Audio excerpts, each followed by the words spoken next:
लाला की जब चोरी बढ़ गई तो यशोदा मैया एक दिना मन में विचार करन लगी, मेरो लाला अबई ते इतनो छोटो सो चोरी करन लगो। अबई लाला 3 बरस को तो है, और 3 बरस को लाला चोरी करन लगो, कहीं 3 बरस को जब बड़ो होएगो तो ये चोरी करते करते कहीं बहुत ज्यादा चोरी ना करन लगे, मेरो लाला को ब्याह कैसे होएगो। तो मैया ने कही कि मैं गणेश जी को 1.25 मन लड्डू के भोग लगाऊंगी अगर मेरो लाला चोरी छोड़ दे तो। तानपुरा थोड़ा कम कर दो भैया। मेरो लाला अगर चोरी छोड़ दे तो मैं गणेश जी को 1.25 मन लड्डू को भोग लगाऊंगी, यशोदा मैया ने कही। तो ठाकुर जी को जब ये बात पता चली तो ठाकुर जी मन में बोले, अब तो मैं बिल्कुल ना ही छोड़ूंगा। क्यों? 1.25 मन लड्डू रखे जाएंगे, गणेश जी के आएंगे, खामेंगे तो हम मोए और मेरे सब सखान ने खावे को मिलेगो। 1.25 मन लड्डू लगाए गणेश जी के आगे।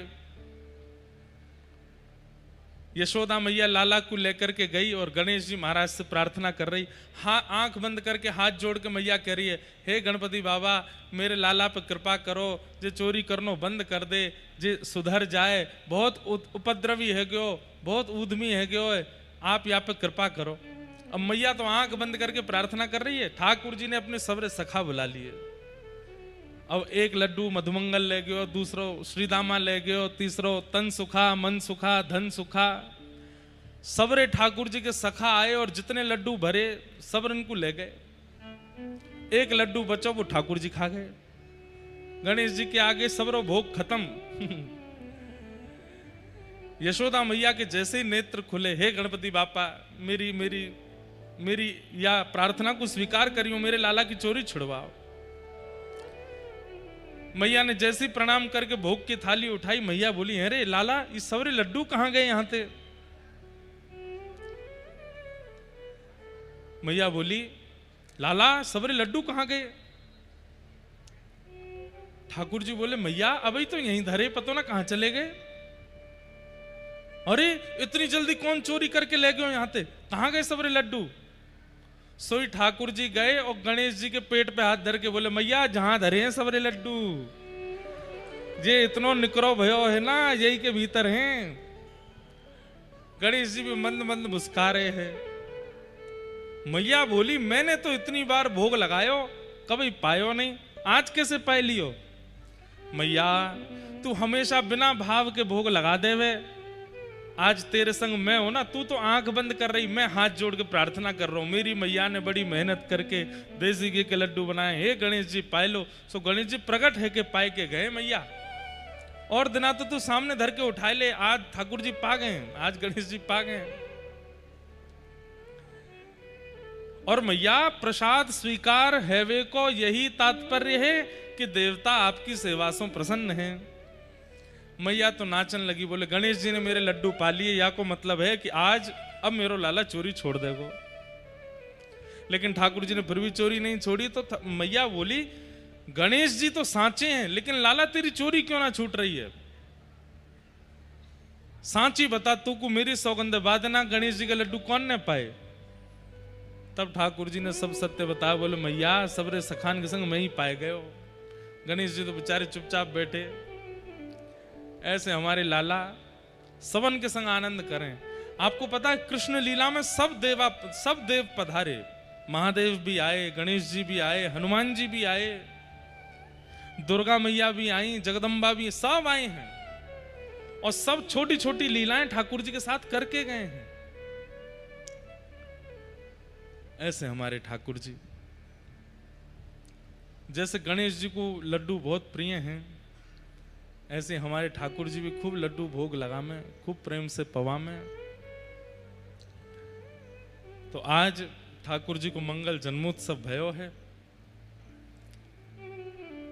पूरे ब्रजमंडल में आनंद है रहो है।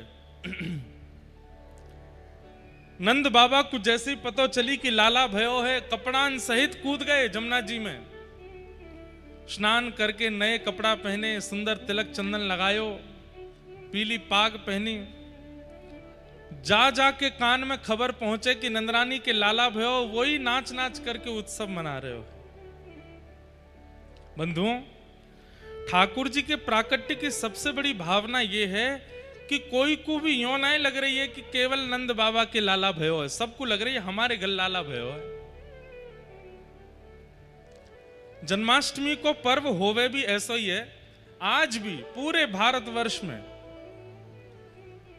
5000 कितने वर्षों से ठाकुर जी की जन्माष्टमी मनती आ रही है, लेकिन आज भी उसी उत्साह से मनाते हैं लोग। हम कभी कभी मन में विचार करते हैं कि हम जन्माष्टमी जितने आनंद से मनाते हैं उसमें हमको इतना सुख मिल जाता है, तो जब वास्तव में ठाकुर जी की जन्माष्टमी मनी होगी तब कितना सुख भय होगा। सब ब्रजवासी नाच रहे हैं, गा रहे हैं, आनंद कर रहे हैं, दही की कीच उड़ा रहे हैं। ऐसी दही की कीच भई महाराज की एक तरफ तो यमुना जी बह रही हैं और दूसरी तरफ तट पे दही बह रही है। इतनो दूध घी दही आदि पंचामृत बहाए हो गए। बंधुओं, आप लोगों के मन में एक बात आ सके कि इतनो दूध घी दही बर्बाद कर दियो? अरे नहीं, तो बोले जिस प्रकार हम शालिग्राम भगवान को पंचामृत अभिषेक करें, ठाकुर जी को पंचामृत अभिषेक करें, ठाकुर जी के प्रकट हैवे पर मानो व्रजमंडल की समस्त गैया ने व्रज को अभिषेक कियो है, पंचामृत से पूरे व्रज को पवित्र कियो है। पंचामृत अभिषेक पूरे व्रज को भयो है। सब आनंद कर रहे हैं। नंद रानी यशोदा नीलमणि लाला को लेकर के सब जगह डोले, सब आनंदित हूं मैं देख करके। ब्रजवासी जन अपने अपने घरन पे नए नए उत्सव मना रहे हैं। तभी एक 80 साल की मैया वाने जैसी सुनी नंद बाबा के लाला भयो है, अपने विवाह के समय की पोशाक पहन करके बढ़िया तैयार है करके आई। वयोवृद्ध मैया नंद भवन के समीप जाकर के बोलन लगी, अरे भैया जी कहा भयो है?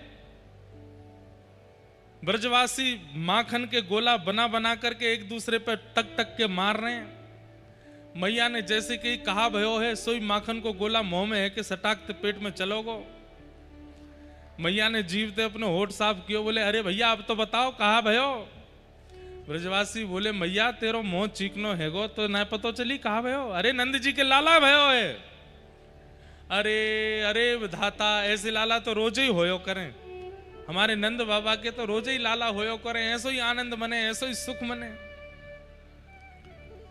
सब ब्रजवासी सुख में समा नहीं रहे हैं, ऐसा सुख मन रहा है। और बंधुओं, सुख नहीं कहेंगे, आनंद कहेंगे। क्यों?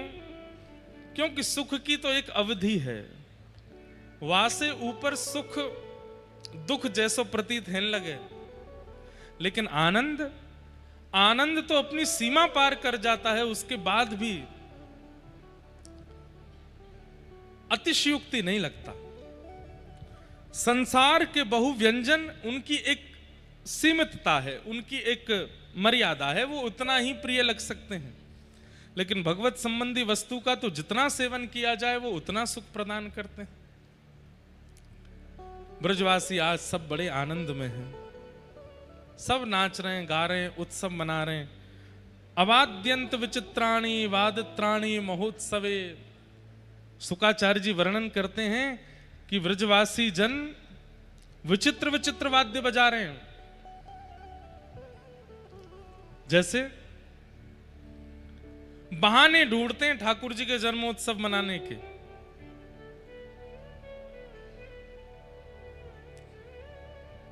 एक सप्ताह बाद सब ब्रजवासी दौड़े दौड़े आते हैं, बोले मैया बधाई दे दे। तो मैया कहें अब ही तो बधाई दई लाला के जन्म पर। बोले आज लाला को जन्मदिन है, आज भी बधाई चाहिए। बोले आज का ही को जन्मदिन, लाला तो 7 दिन पहले भयो। बोले मैया आज 7वां दिन है ना, वही दिन दोबारा लौट के आयो, हमारे आज भी जन्मदिन है। तो हर सप्ताह ठाकुर जी का जन्मोत्सव मनता है।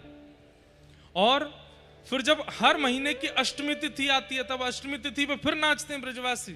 बोले क्यों? बोले आज लाला 1 महीना को हैगो, आज लाला 2 महीना के हैगो। मैया बधाई दे, आज लाला 1 महीना को हैगो। कुछ दिन बाद रोहिणी नक्षत्र आ जाता है, फिर ब्रजवासी सब नाचते हैं, बोले आज लाला मैया रोहिणी नक्षत्र आयो, आज फिर बधाई दे। बहाने ढूंढ ढूंढ करके सब ठाकुर जी का उत्सव मना रहे हैं। किसी आनंद को मनाते मनाते मन में यह आ जाए कि बस अब बहुत हो गया, विश्राम करते हैं, तो समझना उसमें संसारी कोई भावना थी। लेकिन जिस क्रिया को करते करते बस ये लगे ये कभी विश्राम ना हो, चलता रहे चलता रहे चलता रहे, समझो वही भगवत उत्सव है जिसमें कभी विश्राम की इच्छा ना हो। आज कथा का 5वां दिन है, कल 6वां दिन है और परसों विश्राम। परसों जब विश्राम होगी तो कितनों के, किसी का भी मन नहीं होगा कि विश्राम हो, सबके मन होंगे कि और है जाए महाराज जी, और है जाए। कई जगह तो कथा होती है, एक जगह हमारी कथा हुई, वहां जो यजमान थे बोले महाराज जी अगली कथा में 4 दिन हैं, अभी बीच में 2 दिन और कथा बढ़ा दो। मैंने फिर 9 दिन की कथा करी तो उसके अगले साल की भी दे दो, 5 साल की तो डेट लिखवा ली। बोले ये कहीं नहीं जाएंगी, ये मेरी हैं, आपको आना है, कथा सुनानी है। कहने का अभिप्राय, विवाह उत्सव भी जब पूर्ण होता है ना तो घर के लोगों को थोड़ा सुख मिलता है कि चलो अब थोड़ा आराम करेंगे। भाई 6 महीना ते हमारी कमर टूट गई। लेकिन विवाह जितनी ही हालत कथा कराने वालों की भी होती है, ऐसी कमर टेढ़ी हो जाती है महाराज 6 महीना से लगे हैं ये, लेकिन कथा के बाद किसी का मन नहीं होता कि विश्राम हो जाए, सबका लगे चलती रहे, बस होता रहे, ये क्रम बना रहे। इसीलिए इसको आनंद कहते हैं। विवाह का क्रम सुख हो सकता है पर भगवत संबंधी क्रम तो आनंद होते हैं, और आनंद उससे मन कभी भरता नहीं। ब्रजवासी सब उत्सव मना रहे हैं और उत्सव मना मना करके गा रहे हैं, धन्य घड़ी जब होए यशोदा मैया कह के बोले, धन्य घड़ी जब होए यशोदा मैया कह के बोले, नूपुर बांध दो चरणन में घुटमन डोले, नूपुर बांध दो चरणन में घुटमन डोले, पकड़े बाबा की उंगरिया तेरो ललना, पकड़े बाबा की उंगरिया तेरो ललना, जुग जुग जीवेरी यशोदा मैया तेरो ललना, जुग जुग जीवेरी यशोदा मैया तेरो ललना। सब ब्रजवासी नाच रहे हैं, गा रहे हैं। 6 दिना भय तभी पूतना राक्षसी आ गई, रूप बदल करके आई है, अत्यंत सुंदरी बनकर के आई है पूतना। मैं श्रोताओं को समझाया करता हूं कि जब आप भक्ति के पथ पर चलने लगते हैं तो सबसे पहली बाधा पूतना के रूप में आती है। कैसे? भक्ति मार्ग में जब आप चलने लगते हैं तो उस समय सबसे पहली बाधा पूतना कैसे आती है कि कुछ समय तो आपका मन भजन में बहुत लगता है। जब नए नए भजनानंदी बनते हैं तो कुछ समय तो मन बहुत लगता है, पर कुछ समय बाद मन विचलित होने लगता है, ध्यान भटकने लगता है। ठाकुर जी की सेवा में ऐसे भावना आने लगती है कि अब कर तो ली, बहुत करिए, अब थोड़ी देर हल्की कर लें। तो जब नए नए ठाकुर जी घर पे आते हैं तो दिन में भोग लगाओ, दोपहर में प्रसादी बढ़िया प्रेम से पवाओ, रात्रि का शयन अच्छे से कराओ, ये वाला इत्र लगाओ, ये वाला श्रृंगार करो, ये वाली पोशाक पहनाओ। लेकिन जैसे 1-2 साल निकल जाते हैं तो फिर सेवा में भी कटौती होने लगती है। अब ठीक है पुरानी पोशाक ही पहना दो ठाकुर जी को, पिछली साल जन्माष्टमी वाली ही पहना दो, अब बहुत हो गए, अब बार बार थोड़ी खरीद के लाएंगे। ये मन में जो आपके रूखापन आ जाता है सेवा के प्रति, नाम के प्रति, भजन के प्रति, भक्ति के प्रति, यही पूतना है। अरे सेवा तो वो माने कि हर दिन मन में भाव आए कि नहीं कल से भी सुंदर हो, आज की जो सेवा है कल इससे भी सुंदर हो, कल की जो सेवा परसों उससे भी सुंदर हो। हर दिन ये सेवा बनी रहे तो समझो कि आप पूतना से बचे हुए हैं। और अगर कहीं सेवा में ये भावना आ जाए कि नहीं बस बहुत है, अब ऐसे ही कर लेते हैं, तो समझो कि पूतना आई है। और धीरे धीरे आपने अगर उस पूतना का इलाज नहीं किया तो वो धीरे धीरे पूर्ण रूपेण आपको ठाकुर जी से दूर कर देगी। इसलिए उत्साह घटने मत दिया कीजिए। मतंग ऋषि के सेवा की चोरी करती हैं कौन? सबरी। सब लोग इधर देखो, ध्यान से सुनो। मतंग ऋषि का नियम था, रोज रात्रि 3 बजे उठ जाते, स्नान ध्यान करते और फिर उसके बाद में वन में जाते, वहां से पुष्प तोड़ के लाते, फल तोड़ के लाते, बिल्व पत्र तोड़ के लाते, आकर के फिर गोबर का चौका लगाते, फिर अपने ठाकुर जी की सेवा करते, उसमें पुष्प आदि लगाते, फिर उसके बाद यज्ञ करते, उसके बाद प्रसादी बनाते, फिर पाते। दूर छुप करके सबरी देखती है और उसने इतने भाव से देखा कि मतंग ऋषि कौन से पुष्पों का प्रयोग करते हैं, कौन से फलों का प्रयोग करते हैं, कैसी सेवा करते हैं। वो सारी सेवाएं उनके उठने से पहले ही उनके द्वार पर लाकर के व्यवस्थित कर देती है। मतंग ऋषि जब अपने भवन से बाहर निकलते हैं तो देखते हैं वैसे ही पुष्प जैसे हमारी सेवा में आते हैं, वैसे ही फल, वैसे ही सब लकड़ियां, सब कुछ वो सब व्यवस्थित। एक दिन हो गया, 2 दिन हो गया, जब बहुत दिन हो गए तो मतंग ऋषि बोले ये मेरी सेवा कौन कर लेता है? और ढूंढने के लिए जाते तो दूर दूर तक कोई नहीं दिखता। एक दिन ऋषि सोए नहीं और अपनी खिड़की पर बैठे बस चुपचाप देखते रहे कि देखूं तो कौन है। और तब देखा कि सबरी जब सामान लग करके बिल्कुल वहां व्यवस्थित रख देती है, और केवल ये पुष्प फल आदि लेकर के नहीं आती है, मतंग ऋषि के उठने से पहले गोबर का चौका लगा देती है, सब कुछ इतना व्यवस्थित कर देती है। ऋषि को क्रोध भी आता है कि मेरी सेवा की चोरी कौन कर रहा है, और दूसरा फिर उनको दया भी आती है कि कौन है जो इतने भाव से सेवा कर रहा है। बंधुओं, हम लोग संसारी जीव हैं। हम जैसा आज करते हैं ना, कल हमारे आज वाले क्रिया में थोड़ी कटौती होती है। जैसे आज मेहमान घर पर आए तो आज जैसा स्वागत होगा, कल अगर वो दोबारा आए तो कल वैसा नहीं होगा। कल थोड़ी उसमें थोड़ा खारापन आ जाएगा, परसों थोड़ा और खारापन आ जाएगा, उसके अगले दिन थोड़ा और खारापन आ जाएगा। और बार बार ही वो आते रहे तो फिर हम पूछेंगे भी नहीं, गेट पे भी नहीं जाएंगे। अब गेट खुला है, भीतर आ जाओ, चुपचाप अपने आप ही आ जाओ। जैसे नए नए जमाई बनते हैं, कोई जो लोग बने उन्हें पता होगा, हमें तो नहीं पता, पर जो नए नए जमाई बनते हैं पहली बार ससुराल जाते हैं तो सास कितना स्वागत करती है। साली साहिबा बिल्कुल महाराज जीजा जी को ऐसे रखते पलकों पर। लेकिन जब जीजा जी 1, 2, 3, 4, 5 साल पुराने हो जाते हैं, फिर जीजा जी आके बाहर फोन कर रहे हैं, अरे कोई गेट तो खोल दो। क्यों? ये मानव का स्वभाव है कि उसका प्रेम प्रति क्षण घटता है, हर दिन घटता है।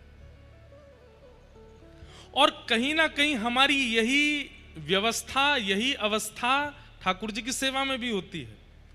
वहां पर भी हमारा जो उत्साह है प्रतिदिन घटता रहता है। लेकिन अगर यहां बैठा कोई व्यक्ति ऐसा है जिसकी सेवा भी नहीं घट रही है, जिसका उत्साह भी नहीं घट रहा है, ठाकुर जी के प्रति प्रेम भी नहीं घट रहा है, प्रतिदिन ऐसा लगता है कि नहीं आज और बढ़िया, और तो वो बस इस भाव को छुपा के रखे, नजर ना लगे आपको, क्योंकि ये भाव सबके चित्त में नहीं होते। नित्य नूतन, नित्य विशेष सेवा का भाव सबके चित्त में नहीं होता। मतंग ऋषि कहते हैं मेरी रोज सेवा कर जाती है और पहले दिन से और ज्यादा अधिक अच्छी करती है, ये अधिकारिणी है। और सबरी को एक दिन उन्होंने पकड़ लिया और पकड़ के बोले कि अच्छा तुम हमसे बिना पूछे सेवा करती हो। बहुत रोई, बोले कि मुझे क्षमा कर दें, अगर मैं आपके सन्मुख आ जाती तो मेरे कुल खानदान के बारे में जानकर कि आप मुझे स्वीकार नहीं करते, इसलिए मैं छुप कर के सेवा कर रही हूं, मैं आपको गुरु मानती हूं। मतंग ऋषि ने कहा नहीं, हम तुमको स्वीकार करते हैं। इसके कारण ऋषि को बहुत बड़े बड़े ऋषियों ने गलत भी माना, गलत भी कहा, लेकिन उन्होंने कहा कि भाई तुम केवल ये देख रहे हो कि स्त्री यहां आती है, पर मैं तो उसके भीतर एक भक्ति का प्रज्वलित दीप देखता हूं जो एक दिन ठाकुर जी को प्राप्त करेगा।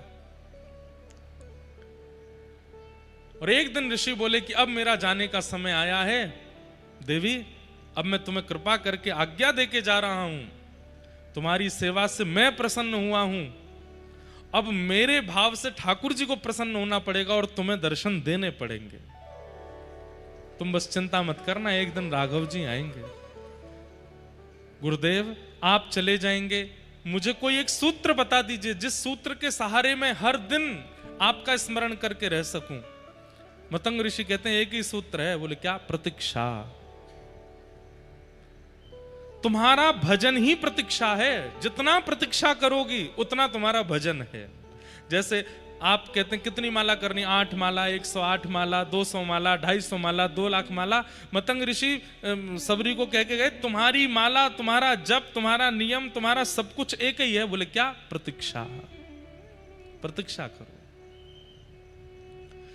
जितना सुनने में आसान लग रहा है उतना करने में कठिन है। प्रतीक्षा सबसे होती नहीं। कितनी प्रतीक्षा की, वर्षों बीत गए, लेकिन हर दिन उस मार्ग को बुहारती हैं, उस मार्ग को सजाती हैं। रोज पकवान बनाती हैं सबरी अपने घर कि आज राम जी आएंगे। और जब शाम तक ठाकुर जी नहीं आते तो सारे पकवान और सब बांट आती हैं। सब लोग कहते हैं अरे सबरी तो रोज बनाती है, रोज इतना खर्चा करती है, रोज लोगों से मांग मांग करके लाती है और फिर बनाती है, राम जी नहीं आएंगे तेरे पास अभी? बोले नहीं, मेरे गुरुदेव कह के गए हैं। और देखो कितनी बड़ी बात, व्यक्ति प्रतीक्षा के बाद फल ना मिलने पर निराश होता है, लेकिन सबरी नाचती थी। क्यों? जब शाम को राम जी नहीं आते थे तो नाचती थी। क्यों?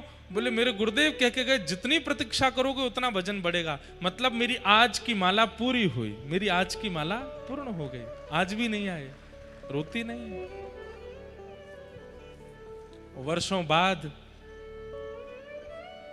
जब राघव जी दंडक वन में पधारे, जितने ऋषि महात्मा रहते थे सबने अपने आश्रमों को सजाया और सब सबरी को व्यंग कसते थे कि तेरे यहां राम जी नहीं आएंगे, तूने एक ऋषि का आश्रम बर्बाद कर दिया, तूने ऐसा कर दिया, तूने ऐसा कर दिया, तू तो ऐसे कुल खानदान की है, तेरे यहां नहीं आएंगे। और एक घटना और हुई थी, जिस सरोवर से सबरी जी जल भर के लाती थी, कुछ दिन बाद उस सरोवर में कीड़े पड़ गए थे, तो वो सरोवर किसी को नहाने पीने योग्य भी नहीं बचा। उस पर भी सब लोगों ने सबरी जी पर ही लांछन लगाया, तुम्हारे स्पर्श के कारण ऐसा हुआ है। लेकिन सबरी जी को केवल एक ही आशा थी कि मेरे गुरुदेव कह के गए कि राम जी आएंगे। जैसे ही राम जी ने दंडक वन में प्रवेश किया, सारे आश्रम सजने लगे, वेद ध्वनि निकलने लगी, ऋषि अपने अपने आसनों पर बैठ गए। बोले राम जी तो हमारे यहाँ आएंगे, इनकी तपस्या 1000 वर्ष की है, इनकी तपस्या 2000 वर्ष की है, इनकी तपस्या इतने वर्षों की है। लेकिन राम जी जाते हैं और हर आश्रम के द्वार पर जाते हैं। ऋषि कहते हैं आहा आपका कल्याण हो, जय हो राघवेंद्र सरकार, आपका मंगलमय हो। सब ऋषि आशीर्वाद देते थे। राम जी प्रणाम करके कहते थे, बोले मैं आपसे एक पता जानना चाहता हूं। बोले क्या? वो सबरी जी की कुटिया कहाँ है? जो ऋषि मना करते थे कि सबरी तेरे यहाँ राम जी नहीं आएंगे, उनके यहां जाकर के राम जी पूछते थे सबरी की कुटिया कहाँ है। और जब सबरी के यहां गए, सब अपने आश्रमों में खड़े खड़े देख रहे थे, झूठे बेर खा रहे हैं ठाकुर जी सबरी के। किस भाव का फल मिला है सबरी को? हर दिन प्रेम न घटने का। हमारा प्रेम घटता है, हमारा उत्साह घटता है, हमारी सेवा घटती है, हमारी लगन घटती है, पर सबरी की वो लगन, उत्साह, प्रेम घटा नहीं है, हर दिन बढ़ा है। और आज ऐसा फल दिया ठाकुर जी ने। सबरी के यहां गए तो सबरी कहती है कि कहीं खट्टे बेर ना हो तो स्वयं चख करके खिलाती है कि मीठे हों, राम जी पाते हैं। हमारा प्रेम ऐसा नहीं है। हमारा प्रेम तो घटने वाला है, हर दिन हमारा ये एक प्रकार से आप ये कह सकते हैं कि ये एक आपका टेस्ट है, जैसे ब्लड टेस्ट होता है, आपके ऑर्गन्स के टेस्ट होते हैं, बॉडी टेस्ट होता है, ऐसी भजन का भी एक टेस्ट होता है। क्या? अगर आपका उत्साह घट रहा है, इसका मतलब भजन कर नहीं रहे हो, इसका मतलब दंभ है चित्त में।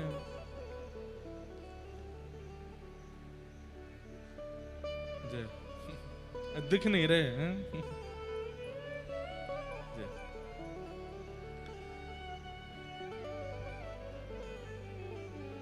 महाराज जी को दिखाई नहीं दे रहे तो महाराज जी नीचे विराज गए और हमारे प्रभु जी भी नीचे बैठ गए। देखो ऐसे होते हैं श्रोता, आप लोगन की तरह नहीं, या मैं कोनी मार या के बालन ने खींच पीछे कर नीचे बैठ चिल्ला रहे किल्ला रहे, ऐसे होते हैं। ब्राह्मण देवता बेचारों को गर्मी लग रही है, अपने आप ही पंखा चल रहे हैं, एक पंखा लगवा दो भैया छोटा है यहाँ पे, एक ही व्यक्ति उठना, सब मत उठ जाना।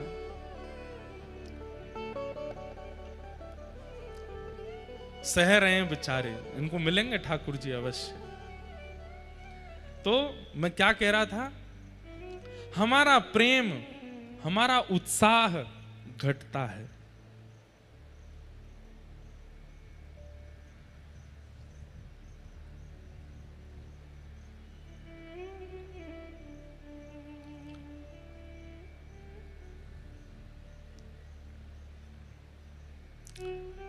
उत्साह बढ़े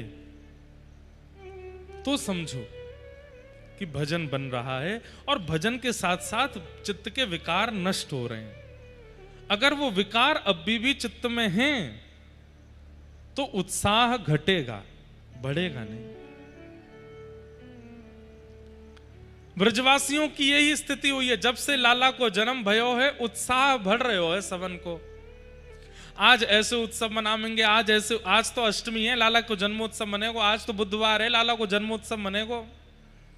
अरे मैया आज तो मंगलवार है, लाला को मैया के मंगलवार को काई को उत्सव होएगो? बोले मैया तेरे लाला ने आंख तो मंगलवार को खोली ना, वाको उत्सव मनेगो, हर मंगलवार को आंख खोलवे को उत्सव।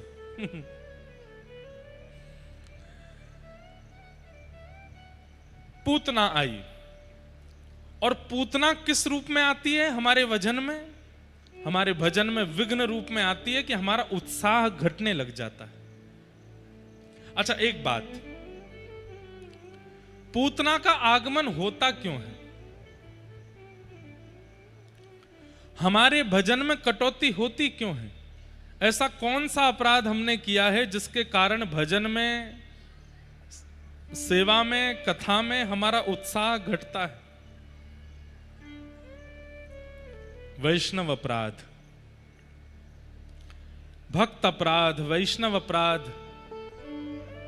मान लीजिए कोई संत आपको मिले खरगोन में, और उन संत से जब आप मिले तब तो बहुत प्रेम से मिले, लेकिन 2-4 दिन बाद आपके मन में आया कि यार वो संत महात्मा हमको मिले थे, हमें लगता है वो इतने अच्छे हैं नहीं जितने अच्छे दिखा रहे थे। हो गया वैष्णव अपराध। हम ओमकारेश्वर गए थे, महादेव की पूजा कराने वाले पंडित जी, हमें लगता नहीं है वो ज्यादा ज्ञानी थे। हो गया वैष्णव अपराध। हम वृंदावन गए थे, बिहारी जी का दर्शन करके हमको लगा ये बिहारी जी तो ऐसे ही सब जगह इतनी ख्याति हो गई, बिहारी जी में इतना विशेष कुछ है नहीं। हो गया अपराध। व्रजवासियों के प्रति, संतों के प्रति, ब्राह्मणों के प्रति, विप्रों के प्रति, भगवत भक्तों के प्रति सूक्ष्म से सूक्ष्म भी भावना आपके मन में आती है कि ये श्रेष्ठ नहीं है, वही अपराध है, और उसी के कारण भजन घटता है, पूतना आती है। इसलिए हमारी प्रार्थना, कोई यदि आडंबर भी कर रहा है ना, तो भी आप उसको प्रणाम ही करो। आप अपने मन में उसके प्रति दुर्भाव मत लेकर के आओ। ठाकुर जी देख लेंगे अगर कोई आडंबर कर रहा होगा, नाटक कर रहा होगा। आपके पास अधिकार नहीं है उसकी स्थिति को आकलन करने का। आज सुबह प्रेस वार्ता हुई, उसमें हमसे बार बार यही पूछा जा रहा, संत ऐसे क्यों करते हैं, वक्तागणों के कथाओं में ऐसा क्यों होता है, ऐसा क्यों? देखिए, आप उनको वैष्णव ही मानो, आप उनको वक्ता ही मानो, आप उनको संत ही मानो। आप उनमें यदि दुर्भाव और दोष देखने लग जाओगे तो आपसे अपराध बनेगा।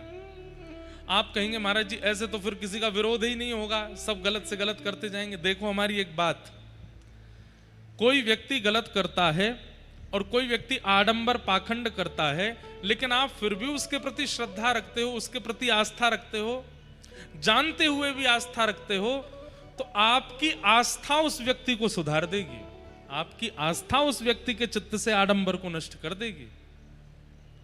ये बात आपको माननी पड़ेगी।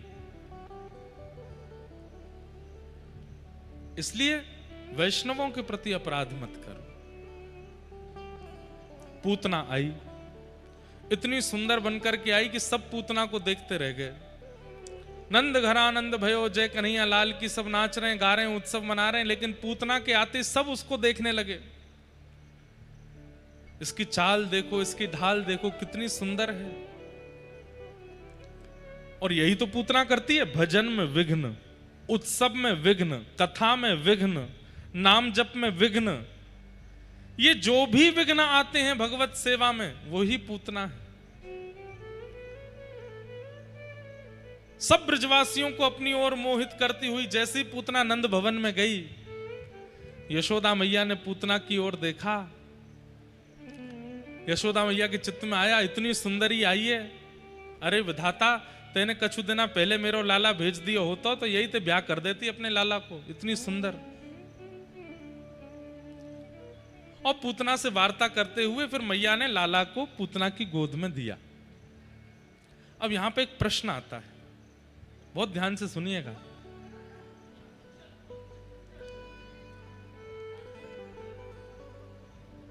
यशोदा मैया, चलो मानते हैं कि सब ब्रजवासी तो सामान्य हैं, लेकिन यशोदा मैया जिन्हें भगवान ने अपनी मां के रूप में स्वीकार किया, उनको तो इतना विवेक होना चाहिए था कि किसकी गोद में लाला को दें, किसकी गोद में ना दें।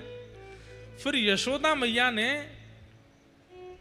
ठाकुर जी को पूतना की गोद में क्यों दिया? इसके पीछे कारण क्या है? देखो, एक बात सबको पता है कि पूतना की गोद में जाती ठाकुर जी ने अपने नेत्र बंद कर लिए, देखा नहीं पूतना की ओर। लेकिन यशोदा मैया ने लाला पूतना की गोद में यामारे दिए, क्योंकि यशोदा कौन है? यशः ददाती, जो यश प्रदान करे उसका नाम है यशोदा। मतलब कार्य स्वयं करने के बाद दूसरे को श्रेय दे दे, उनको यशोदा कहते हैं। भोजन स्वयं बनाया, लेकिन बता किसका दिया? नहीं, उन्होंने बनाया, उन्होंने किया। सजावट खुद की, लेकिन पूरा श्रेय किसको? नहीं, उन्होंने करवाया, हमको तो आता ही नहीं, उन्होंने करवाया। इस प्रकार की भावना जिन लोगों की होती है, उनको क्या कहते हैं? यशोदा, जो दूसरों को यश देते हैं। यशोदा मैया आचार्या हैं।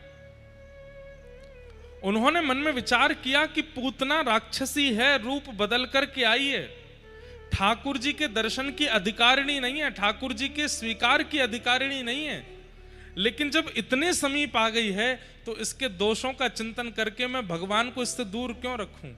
भले ही ये दोषी है, लेकिन समीप आई है तो ठाकुर जी को इसकी गोद में देना चाहिए, आचार्य भाव से। यशोदा कौन है? आचार्य। आचार्य की सन्निधि में जब जीवात्मा जाता है तो जीवात्मा दोष युक्त ही होता है, पर आचार्य कृपा करते हैं, भले ही इसमें दोष हैं, हे ठाकुर जी भले ही ये दोष युक्त है, पर आप फिर भी इसके पास जाके इस पर अनुग्रह करो। इसलिए यशोदा मैया ने ठाकुर जी दिए। भले ही पूतना अधिकारिणी नहीं है, लेकिन इतने समीप आ तो गई है, और इतने समीप आकर के भी ठाकुर जी नहीं गए, तो ये कैसी भक्त वत्सलता, कैसी कृपा।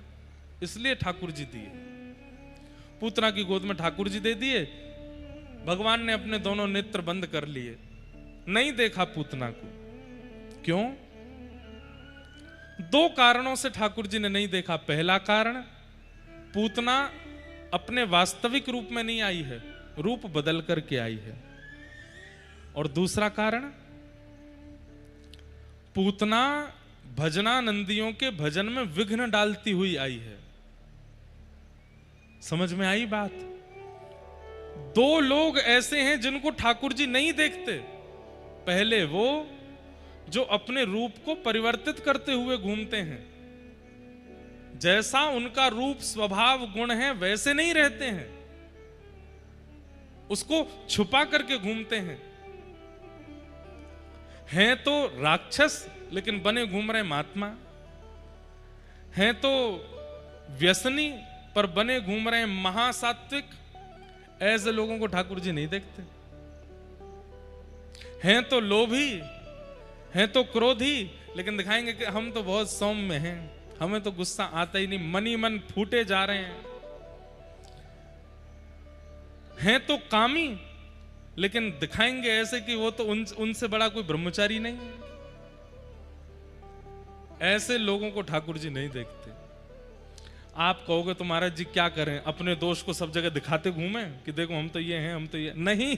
सबको दिखाते मत घूमो, लेकिन उस पर पर्दा डालते हुए भी तो मत घूमो। क्रोधी हैं तो हैं, ठाकुर जी के सामने जाके नित्य प्रार्थना करो, नाथ मेरा क्रोध कम कीजिए, मुझे क्रोध करना अच्छा नहीं लगता। कामी हैं, ठाकुर जी से प्रार्थना करो, हे नाथ कृपा कीजिए, मेरे अंदर ये दोष बहुत ज्यादा उछाल मार रहा है, इसको घटा दीजिए। मेरा भजन, मेरा जप इसीलिए है कि मेरा दोष नष्ट हो।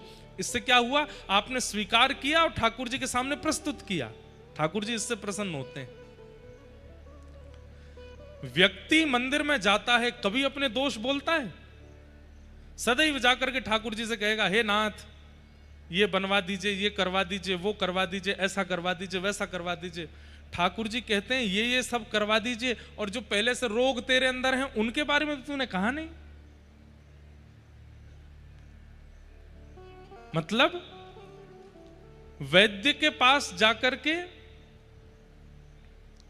आप ये औषधि मांग रहे हो कि ऐसी औषधि दो मुझे भूख लगने लग जाए, ऐसी औषधि दो मैं कुछ भी खाऊं मेरा वजन ना बढ़े, ऐसी औषधि दो मैं ये कर लूं, मैं वो कर लूं, मेरे अंदर ताकत आ जाए, मेरी इम्यून पावर तेज हो जाए।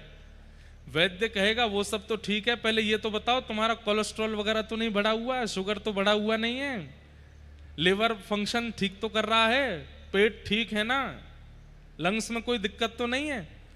आजकल के डॉक्टर चेकअप करा लेते हैं तो चेकअप में सब निकल आता है। पहले के रोग जब तक दूर होंगे नहीं, आप अधिक औषधि कैसे मांग सकते हैं ठाकुर जी से? हम लोग यही करते हैं, हम जाकर के केवल मांगते हैं। ठाकुर जी कहते हैं पहले अपने रोग तो ठीक करो। क्रोध है, लोभ है, ईर्ष्या है, द्वेष है, इतना सब कुछ तुम्हारा बिगड़ा हुआ है मन में, उसको तो पहले स्वस्थ करो। पूतना को दो कारणों से ठाकुर जी ने नहीं देखा। पहला, रूप बदल के आई।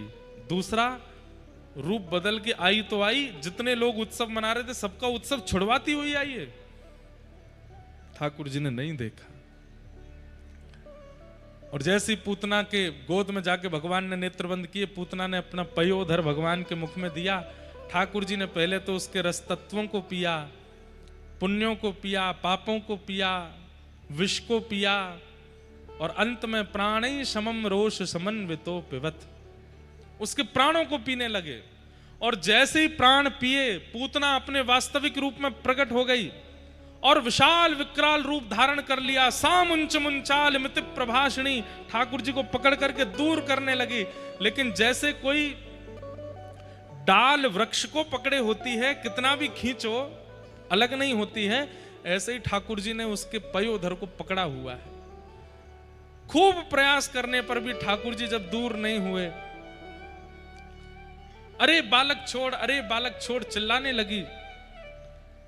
हमारे पूज्य पिताजी कहते हैं पूतना को देख करके ठाकुर जी बोल पड़े। 6 दिन के ठाकुर जी बोल पड़े। कहा बोले, मौसी जी हम पे तो पकड़ो ही आवे, छोड़ो ना आवे। और जो एक बार पकड़ में आ जाए ना, वाकू फिर ठिकाने लगा के छोड़े हम। भक्त आ जाए तो वाकू चरणंते लगा के छोड़े, और राक्षस आ जाए तो वैकुंठ पहुंचा के छोड़े। कहते हैं पूतना के प्राण यहां मारे निकल गए कि 6 दिना को बालक बोल लो है। विशाल रूप धारण करके पूतना नंद भवन के पीछे गिरी, कितने खेत उसके नीचे चकनाचूर हो गए। अच्छा, इसमें एक हमारी लीला पूज्य नाना जी सुनाते थे हमें। नाना जी की हमारी इनकी बात हमको रह रह के याद आती है। नाना जी बताते थे, संभवतः आज पहली बार याद आई है ये वाली बात। बोले लाला, पूतना राक्षसी अपने रूप में परिवर्तित है गई, यहां तक तो बात समझ में आवे, लेकिन वो विशाल क्यों हो गई, वो इतनी बड़ी काई को है गई। हमने कही नाना जी बचवे के काजे बड़ी भई होगी कि बड़ी है जाऊंगी तो नेक्स्ट से लाला होगा तो लाला को खींच के दूर कर दूंगी। तो नाना जी हमारे बोले नहीं, इसके पीछे दूसरा कारण है। बोले क्या? 6 दिना के लाला है गए और इन 6 दिना में लाखों ब्रजवासियों में से 1,500-2 हजार ही ब्रजवासी हैं जिन्होंने लाला के दर्शन किए, बाकी अब भी बाहर ही खड़े हैं और प्रतीक्षा कर रहे हैं लाला के हमें दर्शन है जाएं, लाला के हमें दर्शन है जाएं। यशोदा मैया लाला को बाहर ला नहीं रही है और नियम भी है कि छठी तक बाहर आना भी नहीं चाहिए। तो ठाकुर जी मन में विचार करने लगे कि इतने सारे ब्रजवासी सब मेरी प्रतीक्षा में बाहर खड़े हैं, उनके काजे अब मोए बाहर जाना पड़ेगा और ये पूतना नेक्सी सी रहेगी, यहीं मर जावेगी, गिरेगी, ये विशाल है जाएगी तो या को बाहर जाके गिरना पड़ेगा और या के बहाने हम भी बाहर चले जाएंगे। तो पूतना की गोद से उतारते समय लाखों ब्रजवासी जो हैं सबको मेरे दर्शन है जाएंगे। मैंने कहा हाँ नाना जी ये बात तो सही है। बोले वही भयो, जैसे ही पूतना के पयो धरते लाला को उठायो नंद बाबा ने, विशाल पूतना, पंडाल के बराबर तो होगी, जितना बड़ा पंडाल है इतनी बड़ी पूतना, और जैसी गिरी याते वो बड़ी हमारे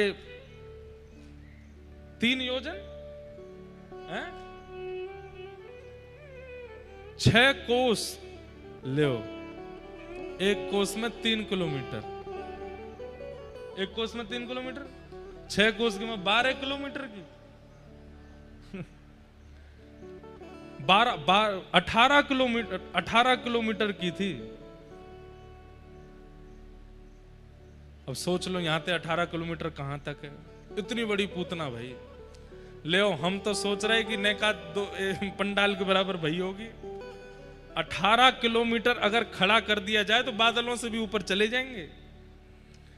इतनी लंबी पूतना है गई, मानो ठाकुर जी ने 84 कोस में दूर दूर तक जितने ब्रजवासी हैं सबन को दर्शन दे दियो एक बार में, लो हमारे दर्शन कर लो। और फिर नाना जी ने दूसरी बात बताई। मैंने कहा, बोले लाला देख, ब्रजवासीन को तो फिर भी 1 महीना और दर्शन चलते रहते तो सब ब्रजवासीन को दर्शन है ही जाते, लेकिन नंद भवन में जितनी गौशाला की गैया हैं वो मन में विचार करने लगी कि भैया ये सबरे ब्रजवासी नाच रहे हैं, गा रहे हैं और इनके स्वर और नृत्य हमको बिल्कुल अच्छे नहीं लग रहे हैं। क्यों? इनको तो लाला दिख जाएगो, हमको तो लाला तभी दिखेगो जब घुटमुन चलन लगेगो, नंद भवन से निकल के बाहर आएगो, और वहां में तो अभी 1.5-2 साल लगेगो, 3 साल लग जाएंगे, और 3 साल तक हम प्रतीक्षा कैसे करें? किसी व्यक्ति को बहुत जोर की प्यास लगी हो और पास में बैठा हुआ व्यक्ति पानी का बार बार नाम बोलता हो, आहा ठंडा पानी, आहा शीतल पानी, आहा बिल्कुल चांदी के गिलास में पानी, ऐसे पिएंगे और गुटुक गुटुक पिएंगे, तो जिसको प्यास लग रही होगी वो कहेगी भैया तेरे हाथ जोड़े मत बोल। गैयाओं की यही स्थिति हो रही है। नंद भवन में जितने लोग उत्सव मना रहे हैं, नंद घर आनंद भयो जय कन्हैया लाल की, ये सुनकर के गैयाओं के नेत्रों से आंसू आ रहे हैं। बोले तुम्हें तो दर्शन मिल जाएंगे, हमें कब मिलेगो लाला? हमारे काजे तो 1.5-2 साल बाद आवेगो बाहर। ठाकुर जी बोले ब्रजवासी इनको तो दर्शन है जाएंगे, पर ये गैया बड़ी व्याकुल है रही हैं, इनको कैसे दर्शन दूं? तो पूतना के बहाने ठाकुर जी नंद भवन से बाहर आ गए, और जैसे ही पूतना मर करके गिरी, सब ब्रजवासियों को दर्शन देके नंद बाबा लेकर के लाला को नीचे आए। इतने में ही सब बूढ़े बुजुर्ग बोले राक्षसी तो छुप के आयो लाला, याकू पहले भवन में मत लेके जाइयो, याकू सबसे पहले गौशाला लेके जाओ और वहां जाकर के गैया के मूत्र से याकू स्नान कराओ, गैया की पूंछ से याकू झाड़ो लगाओ, वाके बाद लाला पे जितनी अला बलाएं होंगी सबरी हट जाएंगी, वाके बाद लेके जाइयो। तो 6 दिन के ठाकुर जी ने सब ब्रजवासिन को दर्शन दे दिए और पूतना ते छुबने को बहानों लगा करके गौशाला गए, सबरी गैयान को भी उत्सव मनवाए दियो। गैयान को आज आनंद भयो है। जैसे ही गोपी लाला को लेकर के गौशाला पहुंची हैं, भागवत जी में वर्णन है, गौशाला में ले जा करके सब गोपीन ने ठाकुर जी को गौमूत्रेण स्नापित्वा पुनर्गौरज सार्वकम। गौमूत्र से पहले तो स्नान कराया और स्नान करा करके गौ की चरण रज खुर रज ठाकुर जी के 12 अंगों पर लगाई है और गाय की पूंछ से यशोदा मैया आदि सब गोपियां लाला को झाड़ो लगा रही हैं। अच्छा एक बात, झाड़ा लगाते समय मंत्र कौन से बोल रही हैं? कितनी सुंदर बात है भागवत जी की। झाड़ो लगाते समय सब गोपियां मंत्र कौन सा बोल रही हैं? सब गोपियां क्या कह रही हैं कि गौमूत्रेण स्नापित्वा पुनर्गोरज सार्वकम रक्षाम चक्रुश्च सकृता द्वादशांगेषु नामभिः अव्यान्दजोऽङ्घ्रिमणिमास्तव जन्वथोरु यज्ञोच्युतः कटितटं जठरं हयास्य हत्केशवस्तदुरु तदिनीस्तु कंठ विष्णुर्भुजं मुखमुरु क्रम ईश्वरः कम्। गोपियां जब ठाकुर जी की भुजा पे झाड़ा लगाती हैं तो भुजा पे झाड़ा लगाते हुए कहती हैं, हे केशव भगवान हमारे लाला की भुजा की रक्षा करियो। जब ठाकुर जी के उदर पर झाड़ा लगाती हैं तो कहती हैं, हे नारायण भगवान हमारे लाला के उदर की रक्षा करियो। जब चरणों में झाड़ा लगाती हैं तो कहती हैं, हे विष्णु भगवान हमारे लाला के चरणों की रक्षा करियो। और ये झाड़े के मंत्र सुनकर के ठाकुर जी बड़ी जोर से हंस रहे हैं। क्यों? मेरो ही नाम है और मेरे नाम तो वो ये झाड़ो लगा रही हैं, मेरे ही अंग प्रत्यंगन को प्रसन्न करने की भावना कर रही हैं। पर वास्तव में ठाकुर जी की हर लीला के पीछे एक संकेत है और यहां संकेत क्या था? पूतना के द्वारा ठाकुर जी बाहर निकसे और बाहर निकस करके ब्रजवासी और गैयान को दर्शन दे के आए हैं। 6 दिनाते यशोदा मैया जो छुपाई के बैठी लाला को आज सबन को दर्शन है गए हैं और पूतना को वध भयो। बोल पूतना मर्दन भगवान की। ठाकुर जी ने पूतना को वध किया। अब धीमे धीमे ठाकुर जी 3 महीना के है गए और जैसे ही लाला 3 महीना के भय सोई लाला ने करवट बदली। पहली बार करवट लई है और जैसी करवट लई यशोदा मैया तो नंद बाबा ते कहने लगी, बोले मैं तो उत्सव मनाऊंगी। बोले काय बात को उत्सव? आज लाला ने करवट लई है। अच्छा एक बात बताएं, ठाकुर जी ने करवट भी रोहिणी नक्षत्र में लई है और रोहिणी नक्षत्र भी 3 महीना में ही आवे। तो मतलब ठाकुर जी के जन्मोत्सव के बाद पहला रोहिणी नक्षत्र जब आया तब ठाकुर जी ने करवट लई और वाह करवट उत्सव को पूरे ब्रजमंडल में मनाया हो गए। नंद बाबा सांडिल्य मुनि के पास गए। सांडिल्य मुनि तो जाके बोले, बाबा गुरुदेव कुल पुरोहित हैं, कहा बात है? बोले यशोदा जी कह रही हैं लाला को करवट उत्सव मनाना है। तो सांडिल्य मुनि जोड़ते हंसे, बोले करवट उत्सव जैसो कछुना है हमारे शास्त्रन में। बोले अब कह तो रही हैं, आप बताओ कहा करना चाहिए? बोले कोई बात नहीं, लाला के उज्जवल भविष्य के लिए, लाला की दीर्घायु के लिए उत्सव मनाओ। ब्राह्मणन को संतन को न्योतो दो और कारी पूड़ी और सफेद साग या को भोजन कराओ। कारी पूड़ी कौन सी है? मालपुआ। और सफेद साग कौन सा है? खीर। खीर पुआ को भोग लगाओ, चकाचक होन दो, ब्रजवासियों को आनंद कराए दो। और खीर पुआ बने हैं, सब ब्रजवासी दूर दूर से आए हैं और सब आकर के लाला को मंगल में करवट उत्सव मना रहे हैं, आनंद कर रहे हैं। ठाकुर जी गदमदरा से सब गोपी कोई लाला के हाथ पकड़े, पाम पकड़े तो मैया ने ले जाकर के लाला एक बैलगाड़ी के नीचे सुवाई दिए। ठाकुर जी ने मन में विचार करी, मैया इतने यत्नंते मैं तेरे घर जन्मा हूं और तू मोको इतनी दूर बैलगाड़ी के नीचे सुवाई के आ रही है। मैं एक बात कहूं कथा में, हमारे ठाकुर जी इनको अटेंशन बहुत प्रिय है। इनकी तरफ देखते रहो बार बार, ये खुश रहते हैं उससे। और देख ना सको तो इनको याद करते रहो, उससे बड़े प्रसन्न होते हैं। आप बहु व्यंजन का भोग लगाओ, बढ़िया वाला इत्र लगाओ, खूब बढ़िया श्रृंगार करो, उससे इतने प्रसन्न नहीं होते। पर इनको प्रेम भर के देखते रहो, उससे बहुत खुश होते हैं। दर्शन कैसे करने चाहिए हमको यही नहीं आता। हम सीधे जाते हैं और ठाकुर जी के आगे आंख खोल करके खड़े हो जाते हैं और महाराज ठाकुर जी को देखते हैं, तुरंत चलते बनते हैं। नहीं बंधुओं, दर्शन की भी एक विधा है। पूरे नेत्र मत खोलिए। क्यों? इतने कोमल हैं ठाकुर जी, आपके नेत्रों की उष्णता उनको लगे ना। धीमे धीमे नेत्रों से दर्शन करो। और अब तो मंदिरों में इतनी भीड़ होती है, अब तो कोई नहीं, पहले झरोके होते थे, झरोके से देखते थे ठाकुर जी को, हल्का हल्का देखते थे। क्यों? अब ये तो सामान्य सी बात है। कोई व्यक्ति स्पष्ट सामने आकर के पूरी आंख खोल करके हमको देखे तो हम डर ही जाएंगे, लेकिन कोई व्यक्ति दूर खड़ा है, छुप छुप करके देख रहा है, तो उसके एक बार से देखने पर ही हमें पता चल जाता है कि ये प्रेमी है, इसीलिए सन्मुख नहीं आ रहा है, छुप के देख रहा है। पूरे नेत्र मत खोलो, थोड़े से देखो और अत्यंत शांति लियाओ अपने मस्तिष्क में, चित्त में, मन में। अत्यंत शीतलता का अनुभव करो जब ठाकुर जी का दर्शन करो, बड़ी करुणा से। और स्पष्ट सीधे मुख से भी नहीं, थोड़ा मुख तिरछा करके फिर ऐसे देखना चाहिए। ये सब दर्शन की विधाएं हैं। और एक अंतिम विधा है, अब वो तो कर सको तो ठीक है। क्या? सूखे नेत्रों से ठाकुर जी को नहीं देखना चाहिए। सजल हो नेत्र, नेत्रों में थोड़े थोड़े अश्रु बिंद हों,